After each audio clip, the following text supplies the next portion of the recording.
اس کے بعد غار حرا میں جانے کی کیا ضرورت باقی رہ گئی؟ اب تو آپ کو ایک ذمہ داری دے دی گئی، آپ اٹھیں، لوگوں تک دعوت پہنچائیں، لوگوں کی تربیت کریں، ان کی تعلیم کا اہتمام کریں۔ میں نے آپ کے سامنے اس سے پہلے ایک روایت رکھی ہے کہ جب نماز پڑھنے کی بھی ضرورت پیش آتی تھی تو کبھی کبھی مکے کی گھاٹیوں میں نکل جاتے تھے۔ سیدنا علی بھی آپ کی مائیت میں تھے، اسی موقع پر ابو طالب سے ملاقات ہوئی۔ اس طرح کے اور واقعات بھی سیرت کی کتابوں میں ملتے ہیں۔ تو بعد میں اس کے جانے کی کیوں ضرورت پیش آ گئی؟ میں آپ سے عرض کروں کہ اگر بعد میں جانے کا یہ معاملہ ہوتا تو پھر اس کو بہت سے صحابہ بیان کرتے۔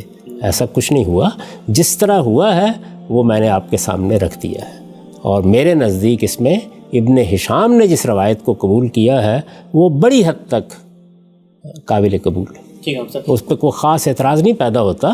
البتہ راوی حضرات کچھ تفصیلات میں جو چیزیں داخل کر دیتے ہیں وہ ممکن ہے وہاں بھی کوئی چیز داخل ہو گئی ہو، تاہم ایک عمومی تاثر اس سے بالکل درست قائم ہوتا ہے کہ رسالت مآب صلی اللہ علیہ وسلم دین ابراہیمی کی ایک روایت کے تحت معتکف ہوتے تھے۔ رسالت مآب صلی اللہ علیہ وسلم کے بارے میں کئی باتیں ہمیں تاریخ سے معلوم ہوتی ہیں، کبھی شرک نہیں کیا، کبھی بتوں کی پرستش نہیں کی، عام طور پر جو دین ابراہیمی کی اچھی روایات تھیں ان پر کاربند تھے۔ حج و عمرہ کا اہتمام بھی آپ نے نبوت سے پہلے کیا، یہ بات بھی بالکل واضح طور پر معلوم ہوتی ہے۔ اور بخاری کی روایت میں ہے کہ جو عام طور پر چیزیں حرمت حلت کے بارے میں مشتبہ ہو گئی تھیں ان میں بھی آپ بالکل صحیح جگہ پر تھے، اور کبھی آپ نے کسی حرام چیز کی طرف ہاتھ نہیں بڑھایا۔